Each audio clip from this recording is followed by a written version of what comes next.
नमस्कार, एमएचवन न्यूज में आपका स्वागत है। मैं हूं विकी जैन। इम्तियाज के इस सफर में आज हमारे साथ मौजूद हैं हिमाचल प्रदेश के दिग्गज नेता, वरिष्ठ नेता वीरभद्र सिंह जी, प्रदेश कांग्रेस कमेटी के अध्यक्ष भी हैं और यहां पर अगुवा हैं कांग्रेस के। वीरभद्र सिंह जी, बहुत बहुत स्वागत है आपका एमएचवन न्यूज में। धन्यवाद सर, अगर हम बात करें, हम लगातार हिमाचल में घूम रहे हैं, तमाम चीजों की बात कर रहे हैं, तमाम नेताओं से मिल रहे हैं, जनता की नब्ज टटोलने की कोशिश कर रहे हैं, लेकिन आप जब जनता के पास पहुंचेंगे तो किन मुद्दों के साथ पहुंचेंगे? ये हमारे विभिन्न मुद्दे हैं। एक वो मुद्दा होता है जो सारे राज्य के लिए है जी।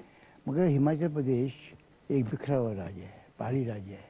हर क्षेत्र के जो एक सामूहिक मुद्दों के अलावा अपने क्षेत्रीय मुद्दे भी होते हैं जी। और उसकी मुझे जानकारी है।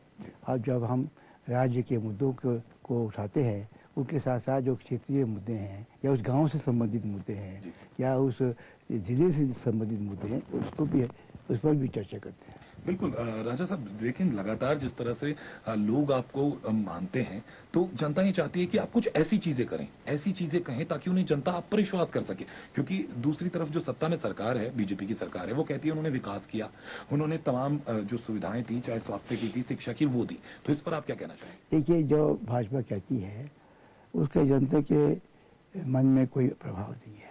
ये तो उनका प्रचार है कि उन्हें तरक्की की है, स्कूल खोले हैं, सड़कें बनाई है और औद्योगिक विकास किया है वगैरह वगैरह। ये सब बकवास है। हिमाचल के लोग हकीकत को जानते हैं। वास्तव में अगर सड़कें बनी हैं तो अधिकांश सड़कें कांग्रेस के वक्त में बनी है। स्कूल खुले हैं तो वो मैं समझता हूँ अधिकांश नहीं बल्कि 100% स्कूल कांग्रेस के वक्त में खुले हैं। कॉलेजेस खुले हैं तो कांग्रेस वक्त में खुले हैं। हॉस्पिटल खुले हैं तो कांग्रेस वक्त में खुले हैं।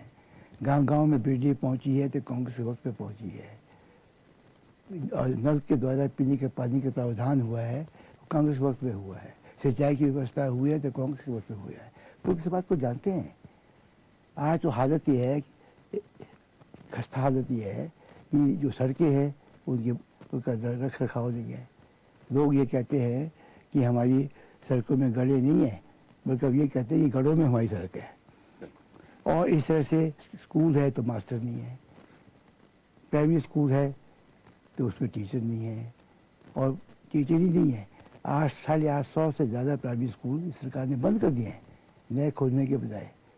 2,500 मिडिल स्कूल बंद करने की लिए योजना तैयार थी, क्योंकि चुनाव बीच में आ गए तो रोक दी गई। और इसी तरह से हॉस्पिटल है तो डॉक्टर नहीं है। तो उन संस्थाओं का क्या मतलब है, क्या महत्व है? आज हिमाचल में सब संस्थाएं होते हुए भी छोटे छोटे इलाजों के लिए भी हमारे लोगों को चंडीगढ़ जाना पड़ता है, दिल्ली जाना पड़ता है या जलंधर जाना पड़ता है या अन्य शहरों में जाना पड़ता है। बिल्कुल वीरभद्र जी, लेकिन जिस तरह से बीजेपी से हमारी बात हुई, उनका कहना था कि हमने अटल वर्दी योजना चलाई, हमने बिजली बचत योजना चलाई, हमने राज्य को इतनी तमाम चीजें दी, रोजगार बहुत दिया। उसे लेकर क्या? बहुत अच्छा सवाल आपने उठाया। अटल वर्दी योजना ये कोई इन्होंने नहीं चलाई। ये जो भारत सरकार का जो ये ग्रामीण शिक्षा अभियान था, उसके अंतर्गत ये वर्दियां मिली हैं। और वास्तव में ये वर्दियां आज से 2 साल पहले मिलनी चाहिए थी। इस साल दी है। 2 साल की वर्दी तो खा गए और इस साल वर्दी दी है। ये नेशनल ये जो एजुकेशन स्कीम है उसके अंतर्गत ये मिली है और इसमें अच्छी बात है। अटल जी का नाम इसे जोड़ा है, हमें से कोई एतराज नहीं है। मगर वास्तविकता ये है, इसके लिए 100% फंडिंग जो है भारत सरकार के द्वारा की गई है। लेकिन वीरभद्र जी, बार बार सवाल ये भी उठता है कि वो कहते हैं हमने महंगाई को कम करने की बहुत कोशिश की, हमने दालें दी, हमने बहुत सारी सब्सिडी दी। उसे लेकर आप क्या कहेंगे? ये भी फ्रॉड है जी। बिल्कुल। 3 दालें उनकी तरफ से कही गई, दी गई। देखिए, जब मैं मुख्यमंत्री था उस वक्त भी महंगाई का दौर चला था। उस वक्त हमने ये सुनिश्चित किया कि सिर्फ गरीबी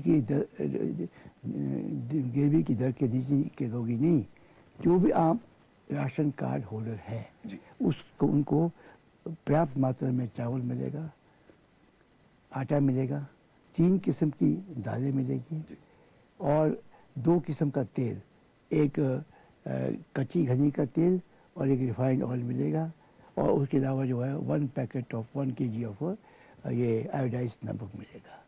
और ये हमने पर्याप्त मात्रा में सब लोगों को दिया। और उस वक्त के ज़माने में हमने ये इस घाटे को पूरा करने के लिए लगभग 150 करोड़ रुपया जो है सरकारी खजाने से खर्च किया और लोगों को पर्याप्त मात्रा में राशन मिला। जब ये आए तो इसको स्कीम को बंद नहीं कर पाए शर्म के मारे। मगर ये आज स्कीम कैसे चल रही है? कहीं आटा है तो चावल नहीं है, दालें कम कर दी है, 3 किस्म दालें दे रहे। और जिस परिवार में 3 या 4 से कम लोग हैं उनको दाल भी नहीं मिलती, तेल बिल्कुल बंद कर दिया है। तो ये तो एक मरती हुई आखिरी सांसी देती हुई स्कीम है। लेकिन जनता कुछ और चीज भी सवाल खड़े कर रही है वीरभद्र जी। जनता कहती है कि इस तरह की कहा जा रहा है विपक्ष सत्ता पक्ष की तरफ से कि कांग्रेस ने तो नुकसान किया है हिमाचल प्रदेश का, हमारे पैकेज रोक दिए गए। खुद उन्होंने आप पर आरोप लगाया कि जो आर्थिक पैकेज थे, जो बिजनेस पैकेज थे, हमारे इंडस्ट्रियल डेवलपमेंट पैकेज थे, उन पर रोक लगवा दी गई। ये बिल्कुल गलत बात है। हिमाचल प्रदेश को स्पेशल कैटेगरी राज्य होने के नाते हिमाचल ही नहीं है, जिसमें जम्मू कश्मीर है, हिमाचल है और उत्तराखंड है और सिक्किम है और नॉर्थ ईस्ट की स्टेट्स है, उनको स्पेशल इंडस्ट्रियल पैकेज दिया गया जिसमें 2012 तक का जो है इसके अंदर जो है एक्साइज ड्यूटी का एग्जाम्पशन था और वो हमको मिला। और इसके अलावा जो हमारे पड़ोसी राज्य है उनका हमारे भारत सरकार के ऊपर बड़ा भारी जोर रहा, जैसे पंजाब है, हरियाणा है वगैरह है कि साहब आपने हिमाचल को पैकेज दिया है, वो जम्मू कश्मीर की बात नहीं करते, वो उत्तराखंड की बात नहीं करते। सारा इनका जो प्रेम था, वो हिमाचल के प्रति ही उजागर होता रहा। हिमाचल को मिला है, उसकी वजह से हमारी कारखाने जो है पंजाब से पलायन कर रहे हैं और वगैरह वगैरह। मैंने कहा ये बिल्कुल गलत बात है। मुझे एक फैक्ट्री का नाम बताइए, एक बिजनेस का नाम बताइए जिसने कि अपने बिजनेस को पंजाब से या हरियाणा से लॉक स्टॉक बैरल उठा के हिमाचल में लाया हो। ये हो सकता है कि उस जगह बिजनेस वहाँ चल रहा है, एक शाखा उन्होंने हिमाचल में खोल दी। इस प्रकार का एक सुयोजित तरीके से जो वो एक कैंपेन मीडिया के द्वारा चलता रहा, जिसकी वजह से भारत सरकार ने जो हमारे पैकेज 2013 में बंद होना था उसको 2012 में बंद कर दिया। लेकिन वीरभद्र जी, अगर हम इन तमाम चीजों को देखें, हमारे ही बंद नहीं हुआ, उत्तराखंड का भी बंद हुआ। लेकिन सर यहाँ अगर तमाम और पहलुओं को देखें, बीजेपी और कांग्रेस का सीधा तौर से मुकाबला हिमाचल प्रदेश में है, कोई और पार्टी नजर नहीं आती है, मुख्य पार्टियां दोनों ही हैं। लेकिन जनता दोनों पार्टियों से सवाल करती है कि हमें रोजगार चाहिए, हमें पेट भरने के लिए खाना चाहिए, हमें हिमाचल का युवक हिमाचल में रहे, हिमाचल को ही तरक्की पर लेके जाए। उसके लिए वो दोनों पार्टियों से सवाल पूछती है कि हमें आज तक कुछ नहीं मिला आजादी की बात से। ये गलत बात है, ये कैसा कि नहीं मिला। आज हिमाचल जिस दौर पे पहुंचा, जिस स्थान पे पहुंचा, ये कांग्रेस पार्टी ने पहुंचाया है ना। एजुकेशन हो, टेक्निकल एजुकेशन हो, जॉब्स हो, इंडस्ट्रियलाइजेशन हो। और हमने ये सुनिश्चित किया था अपने वक्त में कि जितनी भी इंडस्ट्रीज हिमाचल में लगेगी उनमें कम से कम 70% जॉब्स जो है वो हिमाचल के निवासियों को मिलने चाहिए। इसी प्रकार से हमने कहा कि लोग कृषि के द्वारा, बागवानी के द्वारा और बेमौसमी सब्जी उगाने के द्वारा जो है अपने घर में ही दौलत पैदा कर सकते हैं और इतनी दौलत पैदा कर सकते हैं जो किसी नौकरी से भी ज्यादा उनकी आय हो। तो हमारे वक्त में लोगों में खुशहाली रही है। पर कैपिटा इनकम बढ़ा है हिमाचल प्रदेश का। जो जब हिमाचल बना था यहाँ 230 रुपया था, आज 40,000 रुपया प्रति व्यक्ति जो प्रतिवर्ष आय हो गई है। ये है, मगर ये आबादी बढ़ रही है और लोग आज ज़्यादा से ज़्यादा एजुकेशन ले रहे हैं, टेक्निकल एजुकेशन ले रहे हैं। अब सभी को जो है हमें रोजगार हिमाचल के अंदर पैदा करने की आवश्यकता है। बिल्कुल वीरभद्र जी, यहाँ अगर हम बात करें, बार बार बीजेपी की तरफ से कांग्रेस पर निशाना साधते रहे हैं वो लोग, आरोप लगाए हैं, कई केंद्र को मुद्दों को लेकर भी, बल्कि राज्य सरकार के अंदर भी आरोप लगाए गए हैं। तो अब जिस तरह से खुद बीजेपी के जो नेतृत्व है नितिन गडकरी जी, उन पर भी आरोप लग गए हैं, तो क्या हम देखें अब जो रैलियां होंगी, अब तक जो मर्यादा में रह के चल रही थी, क्या वो मर्यादा टूटेगी? आरोप प्रत्यारोप अब ज्यादा बढ़ बात है। हिमाचल की एक बहुत स्वस्थ परंपरा रही है जी। मैंने भी जिंदगी में कितने इलेक्शन लड़े हैं, कितने लड़े हैं, और हमारे इलेक्शन हमेशा बड़ी शालीनता से रहे हैं।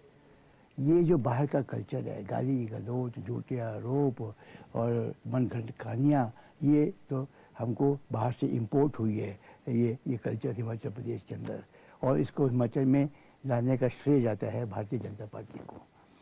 और अब जितना भी वो कांग्रेस पर आरोप लगाते हैं, कुछ ऐसे हालात पैदा हो रहे हैं जो हमारे आरोप में हम पर आरोप लगाते हैं, उससे बड़ा आरोप उन पर ही लग रहे हैं। लेकिन कुछ प्रतिक्रिया देंगे इस पे कि जो नितिन गडकरी जी पर आरोप लगे हैं कि उन्होंने 100 एकड़ जमीन किसानों के लिए, उस पर उनकी प्रतिक्रिया आ गई है कि उन्होंने किसानों के हित के लिए काम किया है, लेकिन फिर भी आपकी तरफ से कुछ प्रतिक्रिया? नहीं, मैंने उसके बारे में जानकारी नहीं है। बिल्कुल। उसके अलावा जो लगातार आरोप भ्रष्टाचार के लगते रहे हैं, उन्हें लेकर कोई प्रतिक्रिया? ये सरकार तो हिमाचल में, भाजपा सरकार हिमाचल में भ्रष्टाचार की जन्मदाता है। उसके पिता जो है वो प्रेम कुमार धूमल है, और कोई उनका मिनिस्टर नहीं है, कोई उनके पार्टी से संबंधित व्यक्ति नहीं है। कई अफसरान भी, अब अधिकारी भी अब उस रंग में रंग चुके हैं, जिन्होंने व्यापक रूप से हिमाचल प्रदेश के अंदर भ्रष्टाचार को एक ऑर्गेनाइज्ड एक बिजनेस की तरह चलाया है। वीरभद्र जी, बार-बार ये, और हम ये सब चीजें मालूम है। जब कांग्रेस सरकार बनेगी, इसकी इन सब की इंक्वायरी की जाएगी। बिल्कुल। और अगर हम यहाँ बात करें, बार बार ये भी कहा गया कि जब आप इस्पात मंत्री थे तब आपने हिमाचल के लिए कुछ नहीं किया, इस पर कुछ कहना चाहिए? ये बात ऐसी है, मैं तो बहुत थोड़ी अर्से रहा इस्पात मंत्री, फिर भी मैंने हिमाचल के अंदर 3 स्टील प्रोसेसिंग फैक्ट्रीज लगाने की मंजूरी दी। एक इंदौरी में लगी है, वो तो काम शुरू हो गया है। मैं चाहता था कि दूसरी इस्पात फैक्ट्री जो है, स्टील प्रोसेसिंग फैक्ट्री मंडी जिले में लगे। तीसरी मैं चाहता था कि वो सिरमौर जिले में लगे, पोंटा साहब में। जहाँ तक मंडी और पोंटा साहब का सवाल था, हिमाचल सरकार ने, हालांकि हम भूमि का मूल्य देने को तैयार थे, उनको हमको जमीन लौट नहीं दी। यानी कि आप कहते हैं कि बीजेपी सरकार ने आपको जमीन नहीं उपलब्ध, वो चाहते नहीं थे कि वो मेरे द्वारा मेरे समय में यहाँ पर कोई उद्योग लगे। बिल्कुल। वीरभद्र जी, मेरा आरोप सारा हिमाचल जानता है इस बात को। बिल्कुल। बार बार ये भी कहा गया कि कांग्रेस में चुनावों के ठीक वक्त जो प्रदेश अध्यक्ष बदले गए, उसका बड़ा गलत फैसला पड़ेगा, उसका असर पड़ेगा। कुछ असर नहीं पड़ेगा। मैं समझता हूँ फैसला कांग्रेस हाईकमान ने सोच समझ के लिया होगा। फायदे के लिए लिया होगा, नुकसान के लिए तो नहीं लिया होगा। लेकिन इससे, और आज ये साबित भी हुआ है, जो लोग उस वक्त हमारे नेता थे या पार्टी के प्रमुख थे या और बड़े कांग्रेस पार्टी के अहदों पर थे, वो तो आज चुनाव की वजह से अपने हल्के से बाहर ही निकल पा रहे हैं। बिल्कुल। और मैं हूँ, मैंने अपना नामांकन पत्र भरा है, और अब मैं अपने चुनाव क्षेत्र में जाऊंगा ही नहीं इलेक्शन तक। लेकिन जनता को कैसे आप समझाएंगे कि वो आप तक जुड़े? आपके लिए नई सीट है। लोग में से जुड़े हुए हैं जी। कोई इलेक्शन की वजह से नहीं जुड़े जी। हिमाचल प्रदेश की जनता, आम जनता वीरभद्र सिंह से जो है वो जुड़ी हुई है, मुझ पर विश्वास करती है, और मुझको जानते हैं अच्छी तरह से जी। बार बार वीरभद्र जी ये भी कहा गया कि कुछ चीजों की वजह से कांग्रेस, हिमाचल प्रदेश कांग्रेस में गुटबाजी हो गई, कई गुट बट गए, एक विद्या स्टोक जी का गुट, एक कौल सिंह ठाकुर जी का गुट, एक आपका गुट, ये बार बार कहा गया। ये आप लोग जो बाहर से आते हैं ना, आपको गुमराह करते हैं। कोई गुट नहीं है, कोई गुट नहीं है। और कांग्रेस पार्टी एक है। हो सकता है एक आदमी, 2 आदमी, 3 आदमी अलग अलग विचार रखते हों, पर उनको गुट नहीं कहा जा सकता। और जहाँ तक, जबकि भाजपा जो है ऊपर से नीचे तक जो है वो कई गुटों में बटी हुई है। आप जानते हैं, शांता कुमार जी का गुट है, फिर धूमल का गुट है, और फिर भाजपा के अंदर बाकायदा विभाजन हुआ है। भाजपा से बनी है हिमाचल लोक हित पार्टी, भाजपा से बनी है, लेकिन अलग पार्टी बनी है। एक बहुत बड़ा गुट है जो अभी खामोश बैठा हुआ है, पता नहीं जैसे जैसे चुनाव आगे जाएगा वो कितने छलांग मारेंगे, कुछ पता नहीं है। तो वास्तव में ये जो आप कह रहे हैं, this applies to Bhajpa, not to Congress party. बिल्कुल। यहाँ अगर हम बात करें, जैसे अपने छोटे पार्टी की बात की, हिमाचल लोकहित पार्टी की बात करी, मैं देखा गया है कि पिछले कुछ चुनाव से बीजेपी और कांग्रेस जो मुख्य पार्टियां हुआ करती थी, उनके अलावा कुछ और पार्टियां भी, चाहे वो नेशनल हैं लेकिन यहाँ पर छोटे रूप में आई हैं, बसपा हुई, एनसीपी हुई, या सीपीआईएम हुई, या तृणमूल कांग्रेस हुई, इन पार्टियों का जो वोट परसेंटेज है वो बड़ा है, जो कहीं ना कहीं खतरा है कांग्रेस बीजेपी। अभी कोई खतरा नहीं है। बात है, ये पार्टियां फील्ड में है और ये अपना मेंबरशिप बढ़ाना चाहती है पार्टियों के अंदर। कई पार्टी चाहती है कि हम राष्ट्रीय पार्टी कहलाएं, और वो दर्जा प्राप्त करने के लिए उन्हें विधानसभा के चुनाव में कुछ न कुछ कुछ प्रतिशत वोट हासिल करने पड़ते हैं, तभी जाके उनको वो दर्जा प्राप्त हो सकता है। इसलिए वो यहाँ पर आए हैं। उनको इंटरेस्ट नहीं है हम यहाँ कितनी सीटें जीतते या हारते हैं। They are interested how much percentage vote they are able to garner here. बिल्कुल, लेकिन अगर हम बात करें जहां त्रिकोणीय मुकाबला हो गया है, वहां आपको लगता है असर डालेंगे ये पार्टी? कोई नहीं है, त्रिकोणीय कहीं नहीं होगा। लेकिन कुछ बागी, कुछ रूठे हुए कांग्रेस के हैं, वो भी निर्दलीय और आजाद उम्मीदवार लड़ने की बात कर रहे हैं, तो आपको लगता है? भाजपा पर कर रहे हैं जी। आप हमारी बात ही क्यों करते हैं? हमारे यहाँ 60 सीट्स है, हो सकता है दो तीन सीटों के ऊपर ऐसा बात हो। अभी तक हमें है, कल शाम तक हम लोगों को बैठा सकते हैं। जी जी। उसके बाद भी लोग बैठ सकते हैं। तो ऐसे होता है कि कई लोगों को इतना शौक होता है टिकट और नो टिकट, हमने चुनाव लड़ना है, तो उनको समझाएंगे, उनको बैठाएंगे। अच्छा, मैं यहाँ अगर जनता की तरफ से मगर भाजपा कोशिश कर रही है कि जो कांग्रेस के कोई रेबल कैंडिडेट खड़े हुए हैं उनको पास जा रहे हैं, तुम बैठो मत, हम तुमको पैसे देंगे, तुम खड़े रहो। बिल्कुल। वीरभद्र जी, मैं अगर जनता की तरफ से पूछूं कि जनता आपको वोट क्यों दे, तो आप क्या कहेंगे?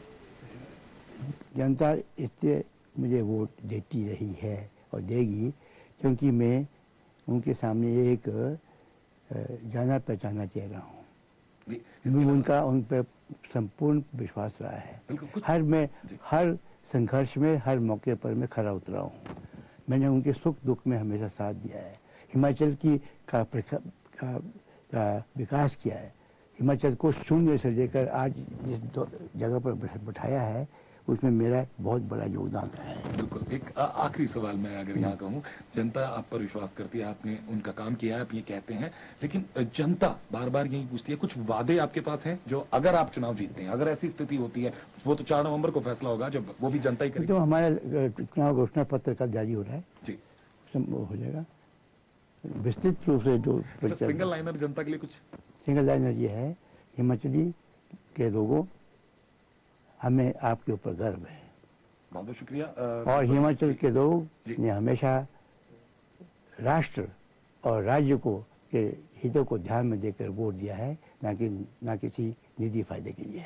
बहुत बहुत शुक्रिया वीरभद्र जी हमसे बातचीत करने के लिए। तो इंकताज के इस सफर में हमारे साथ वीरभद्र सिंह मौजूद थे। उनका कहना है कि जनता उन्हें जानती है, पहचानती है और उन्हें सोच समझकर वोट देगी। लेकिन हम भी जनता से अपील करना चाहेंगे, 4 नवंबर को मतदान होना है। सोचिए, समझिए, परखिए, आपको जो सही लगे उसी पर मोहर लगाइए, क्योंकि अगले 5 साल तक वही आपके वादों को व आपकी जरूरतों को पूरा करने वाला है। फिलहाल छोटा सा ब्रेक के बाद भी खबरों का सफर बदस्तूर जारी रहेगा। बहुत